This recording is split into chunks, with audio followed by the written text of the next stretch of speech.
The sharp slam of car doors shattered the calm of my early morning coffee. I looked up from my porch to see a minivan parked by my private gate, its passengers unloading paddleboards and coolers like they owned the place. They strolled right past my private property sign, laughing about their day at the lake. I stood and approached them. "Excuse me, this is private property. The lake isn't open to the public." A woman in oversized sunglasses turned to me, confused. "But we paid for today's access. $75. Look." She held up her phone, showing a confirmation for Peaceful Waters Lake access. My stomach dropped. That was my lake, my land, and I'd never approved any kind of booking system. "Where did you book this?" I asked. She scrolled through her phone. "The Riverside Estates HOA page. It said it's a new amenity for residents and guests." Of course, Riverside Estates. I already knew who was behind this. Let me rewind. I'm David Thornton. I've owned this 100-acre ranch for 15 years. It includes a 20-acre lake, kept private and pristine. My land borders the Riverside Estates HOA, but is not part of it. That's been a blessing and, lately, a headache. 6 months ago, Patricia Hartwell took over as HOA president. Everyone just called her Karen, and she earned the nickname. In her 50s, always dressed like she was headed to a magazine shoot and pushier than a timeshare salesman. From day one, she eyed my lake like it was her birthright. At HOA meetings I had attended out of courtesy, she'd say things like, "Wouldn't it be wonderful if the community could enjoy that beautiful lake?" Always looking straight at me. I declined every time, politely, firmly. That lake was my sanctuary, home to native fish, ducks, and geese that nested there every spring. But Karen didn't hear no.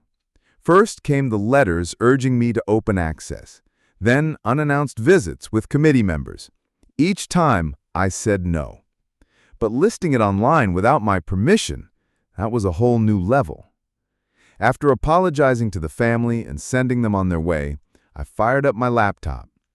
There it was, on the HOA site, a full listing with photos, clearly taken from the road, prices, even glowing fake reviews. It called it a partnership with local landowners. Patricia Hartwell was listed as the contact. I printed everything and called my lawyer, Janet Morrison. "She's charging people for access to your private land?" Janet was stunned. "This is textbook fraud. Also criminal trespassing. You have options." "Like what?" "Cease and desist, criminal charges, lawsuit." But let me dig a little deeper. Sometimes people like this have a weak spot. Over the next week, more families showed up. I turned each away, collected their booking confirmations, and documented everything. Installed security cams. Meanwhile, Karen sent me an email saying I was being selfish and hurting home values by denying access. Then Janet called with a bombshell. "You're not going to believe this. The 5-acre lot between your land and Karen's just went on the market. The Millers are divorcing, want a fast sale." The Miller property was crucial. It connected Karen's house to the only real path to my lake from inside Riverside Estates. If someone bought it, they could completely control access. "What are you thinking?" I asked, though I already knew. "I've got a real estate attorney friend who can handle the purchase anonymously through an LLC. So we formed Pine Valley Investments, offered $20K over asking in cash, and closed in 2 weeks. Karen had no clue. The morning after the deal closed, construction crews arrived to install an 8-foot privacy fence along the border. Legal, permitted. Karen lost it. Her silver SUV screeched to a stop. She stormed the site in leggings and fury. "You can't do this! This blocks access to the lake!" The foreman, Roberto, didn't flinch. "We're following the property owner's instructions, ma'am." "Who owns this land?" "Pine Valley Investments. I just build fences." I watched it all on my security feed, sipping coffee from the porch. Over the next few hours, she made dozens of phone calls, county records, realtors, even the police. Everyone told her the same thing. Private owners can fence their property. By evening, she had tracked down my LLC's registered agent, Janet. The voicemail she left was a tantrum on tape. "I know this is David Thornton's doing. This is harassment. That fence is blocking established community lake access. I'll sue." Janet called me laughing. Want me to reply? Not yet. Let's see what she does next. That Saturday, 12 families arrived with paid reservations and no access. Karen met them at the blocked gate, forced to refund their money and explain away the disaster. Then Monday, an official HOA notice arrived. I was to remove the fence and cease interfering with community lake access. They scheduled an emergency board meeting. Perfect. I arrived with Janet and a folder of evidence. The room was packed. Karen sat smugly at the board table. Before we start, I want to clarify something. The fence in question is on land I legally purchased. I have every right to fence my property. Karen's face drained of color. You bought the Miller land?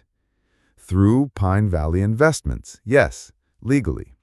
As for the lake access, I passed out documentation. These are screenshots of the unauthorized listing, fake reviews, pricing, and here, signed statements from 37 families who were misled, plus security footage and an email from Miss Hartwell accusing me of being selfish. A board member named Thomas cleared his throat. "Patricia, is this true?" She stammered. I was trying to create value.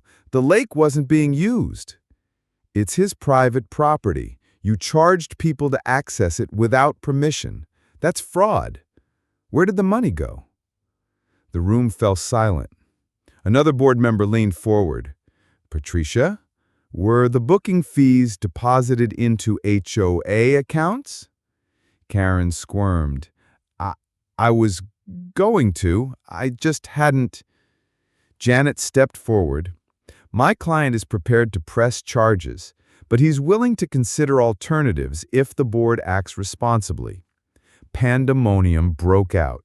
Accusations flew. Some board members talked about lawsuits, liability, even the DA. Karen tried pounding her gavel, but nobody listened. The board voted unanimously to remove her as president. But the fallout didn't stop there. Her real estate firm launched an ethics probe. Families demanded refunds. Her reputation tanked. 2 weeks later, I learned she'd panic sold her house at a huge loss and tried to buy the Miller property. She submitted the offer to Janet, unaware it was my LLC. Janet declined. Eventually, a process server showed up at my dock. "Are you Patricia Hartwell?" "No, I'm David Thornton. She lives over there." "Odd. Says her new address is this lot." Turns out she tried to use the address of the land she thought she was buying. She was eventually found at her mother's house. The DA filed 17 charges, one for each family she scammed. 3 months later, she pled guilty to lesser charges: probation, community service, and $23,000 in restitution. The last time she was seen in Riverside Estates, she was collecting her things from her foreclosed home. Roberto, who happened to be finishing a decorative gate for me, said she sat in her car for 20 minutes, just staring at the fence. Then she drove away. I kept the Miller land and turned it into a nature preserve with a butterfly garden and native trees. The new HOA board even gave me a beautification award. As for the fence, I added a tasteful sign in elegant lettering: private property.